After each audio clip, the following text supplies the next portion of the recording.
What if I told you that the largest island on Earth, the place where 80% of the land is covered in ice, home to only 56,000 people, could reshape the entire global balance of power? What if I told you that this frozen territory holds the key to who controls the future of artificial intelligence, electric vehicles, and military defense systems for the next 50 years? And what if I told you that the United States is threatening to take it by force? This isn't science fiction. This is happening right now, and the strangest part? This isn't the first time America has tried to buy Greenland. In fact, the United States has been obsessed with this island for over 150 years. But here's the mystery. Why? Why would the most powerful nation on Earth want a massive ice sheet in the Arctic Ocean so badly that the president would threaten military action against a NATO ally? The answer isn't what you think, and the implications are far more disturbing than anyone is talking about.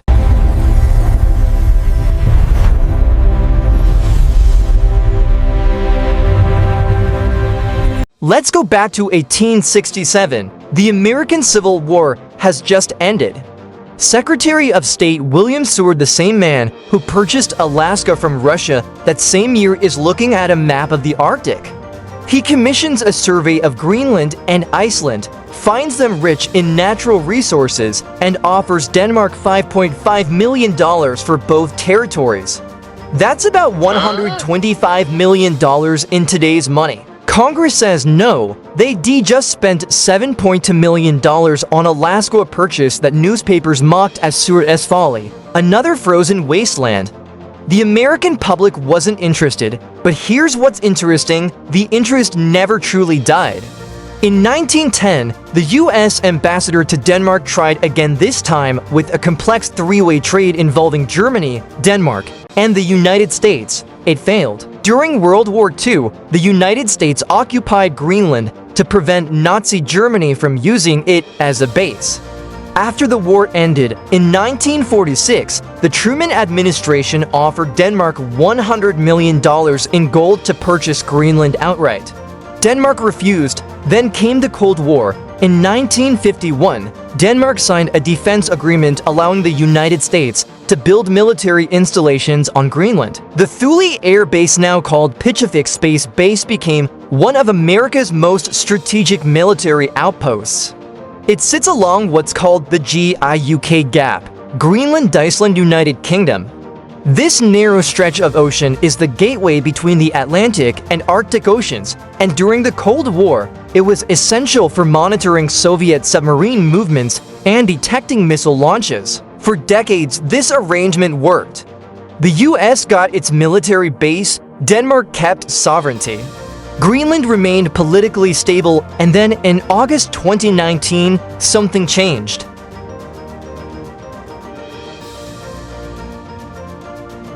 The first attempt in the summer of 2019, the Wall Street Journal broke an extraordinary story. President Donald Trump was exploring the possibility of purchasing Greenland from Denmark.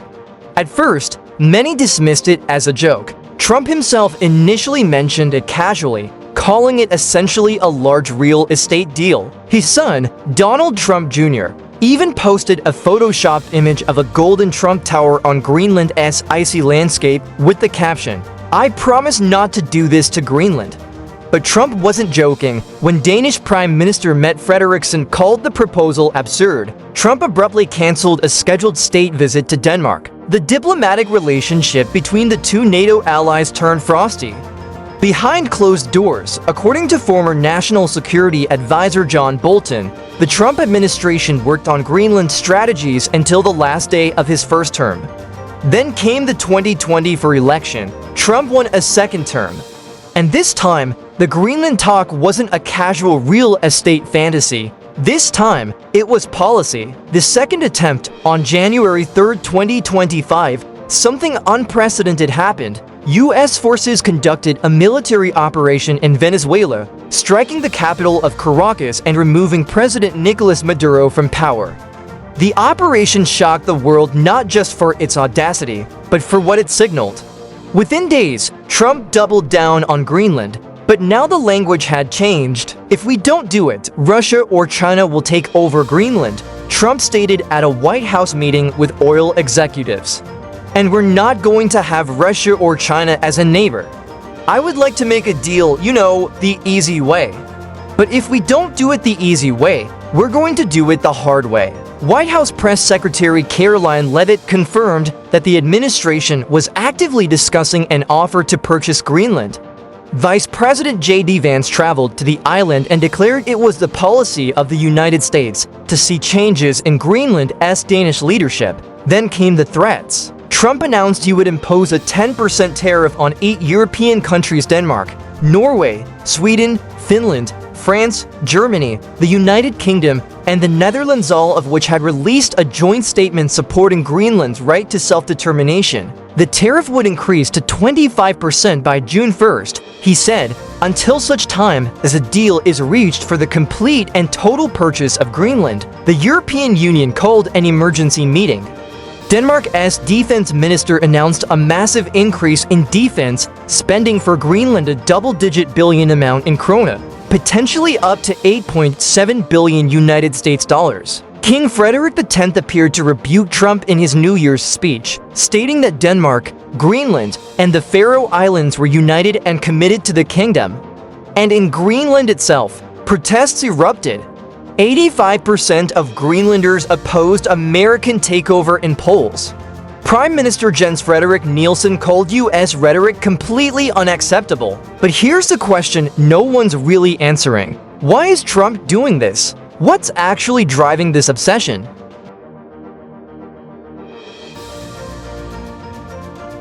Follow the minerals. Trump says it's about national security.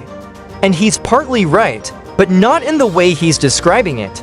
This isn't really about Russian destroyers circling Greenland, though that makes for good rhetoric. This isn't even primarily about the military base, which the US already controls. This is about 17 elements on the periodic table. Let me introduce you to rare earth elements, or RES. Despite the name, they're not actually that rare. What makes them special is what they do. These 17 metals are essential for almost every piece of modern technology: smartphones, electric vehicles, wind turbines, advanced weapons systems, and most critically, artificial intelligence. Here's the problem: China controls them. China mines approximately 60% of the world's rare earth elements. But more importantly, China refines over 85 to 90% of them.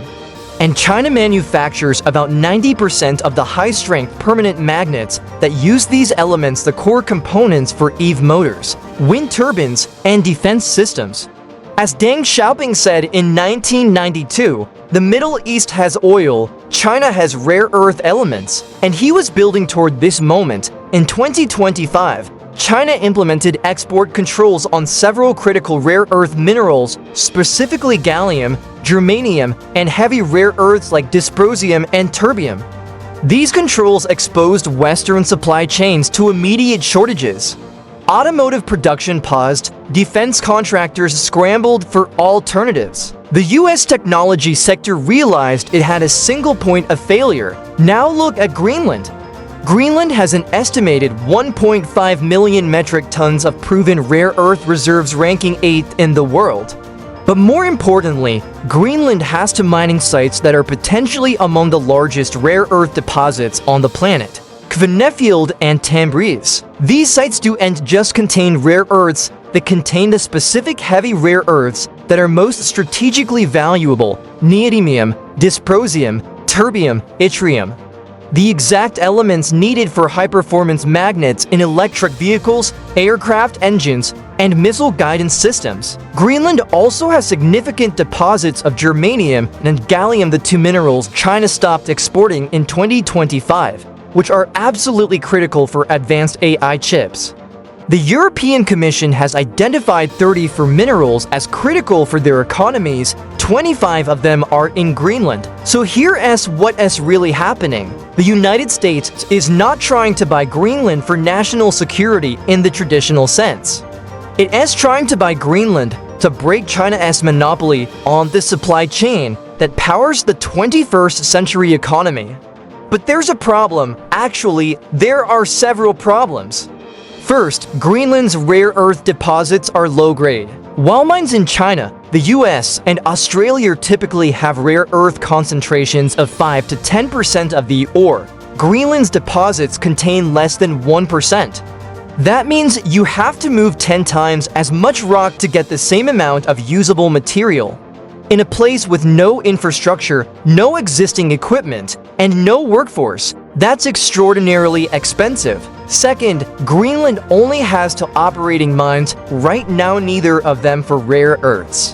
The Kvanefjeld project, one of the world's largest rare earth deposits, was effectively halted in 2021 when Greenland's parliament passed legislation restricting uranium content in mined resources. The problem: rare earth deposits in Greenland are often co-located with uranium, which Greenlanders don't want mined due to environmental concerns.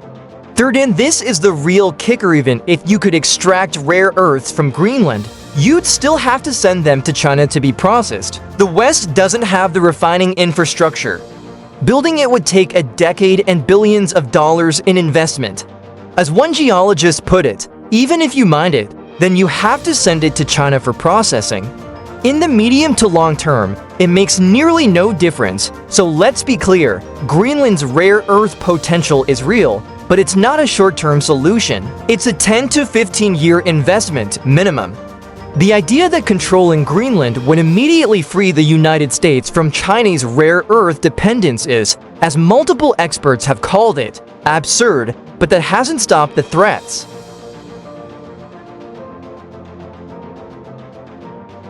The pattern repeats. Here's where the story gets chilling because we've seen this before. In January 2025, the US conducted a military operation to remove Venezuela's president. Venezuela has the world's largest proven oil reserves. It also has significant gold, coltan, and rare earth deposits. Within weeks, Trump is threatening to annex Greenland, a territory rich in rare earths and critical minerals. The pattern is clear. Trump's America First doctrine isn't about isolationism. It's about resource acquisition through coercion. But there's a deeper pattern here that goes back further. In 2003, the United States invaded Iraq, officially to eliminate weapons of mass destruction. No WMDs were ever found, but Iraq has the 5th largest proven oil reserves in the world. In 2011, NATO intervened in Libya, officially to protect civilians during an uprising. Libya's government fell. Libya has Africa's largest proven oil reserves and was exploring rare earth mining. In 1953, the CIA orchestrated a coup in Iran, officially to prevent communist influence. The real motivation: Iran had nationalized its oil industry, threatening Western petroleum companies. The common thread: control of strategic resources under the banner of national security. Greenland fits this pattern perfectly, except for one critical difference: Greenland is part of the Kingdom of Denmark, a founding member of NATO and one of America's oldest allies. The NATO crisis. This is where things get dangerous. If the United States were to forcibly annex Greenland, whether through economic coercion, political pressure, or military action, it would effectively end NATO. Article 5 of the NATO Treaty states that an attack on one member is an attack on all members. Denmark is a NATO member. If the US violates Danish sovereignty over Greenland, it creates an impossible paradox. Can NATO defend a member state against another member state? European leaders have been clear. French President Emmanuel Macron, German Chancellor Olaf Scholz, and others have stated that attempting to annex Greenland would be a violation of international law and the foundations of the Western Alliance. But Trump has shown he's willing to challenge those foundations.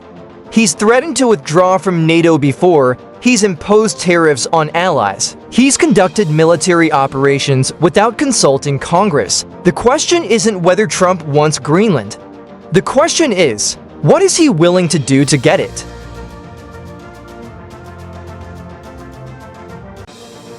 The new colonialism. Let's talk about what's really happening here, because this isn't just about Trump, and it's not just about Greenland.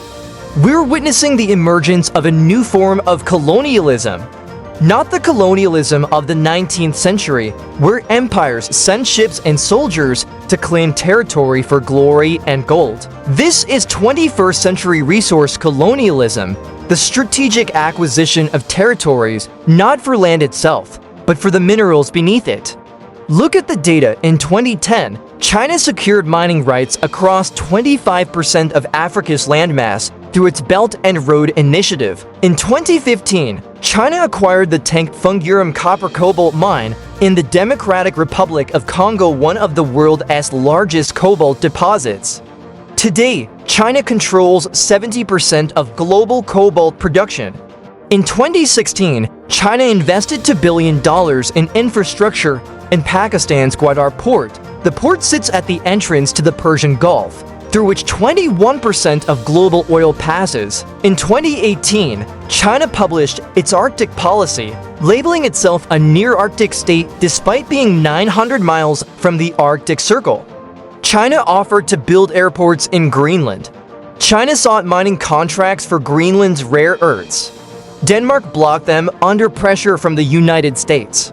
Now the US is doing exactly what it accused China of attempting. Here's the pattern: identify strategic minerals, invest in infrastructure, secure long-term contracts or political control, dominate the supply chain. China did it in Africa. Now America wants to do it in Greenland, but there's a critical difference. China used loans and infrastructure investment, what critics call debt trap diplomacy. America is threatening military force, the real stakes. Let's be very clear about what's at stake here.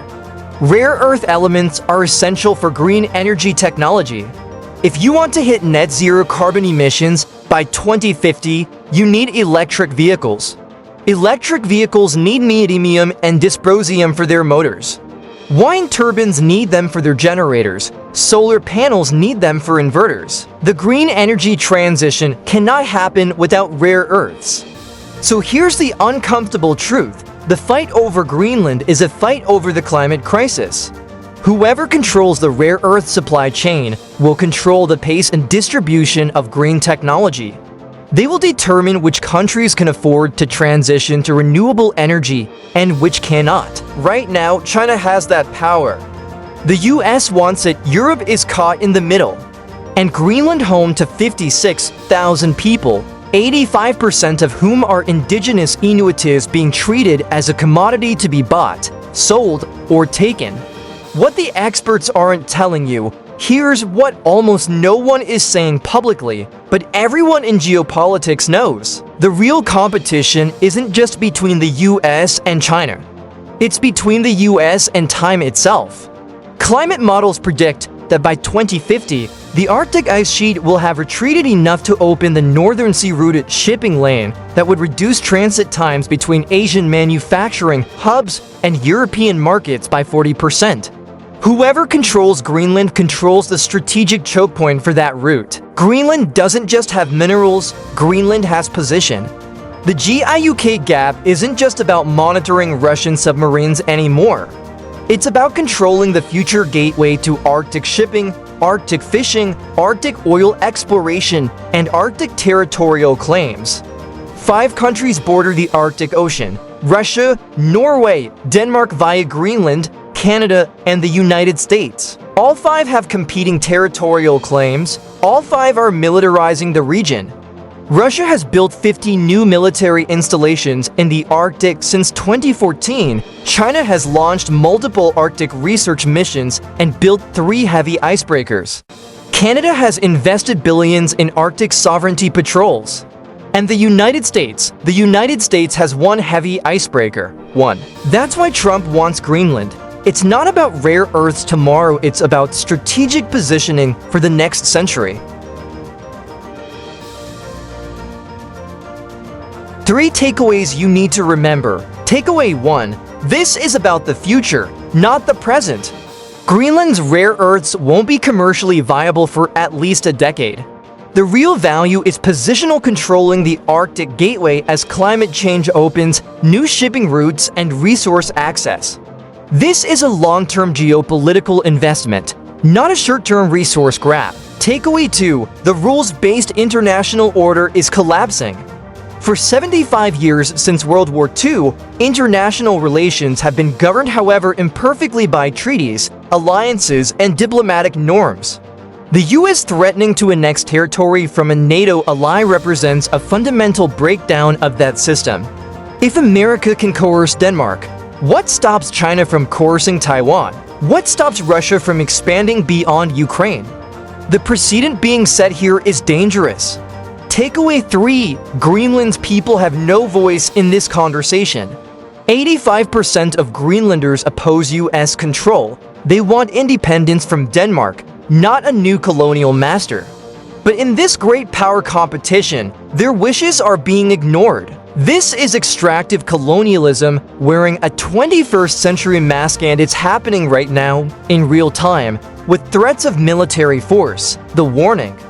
Here's the uncomfortable question we need to ask. If the United States is willing to threaten military action against a NATO ally to secure strategic minerals and positioning, what does that say about the next 25 years? Climate change will displace hundreds of millions of people. Water will become increasingly scarce, arable land will shrink, and the competition for resources will intensify.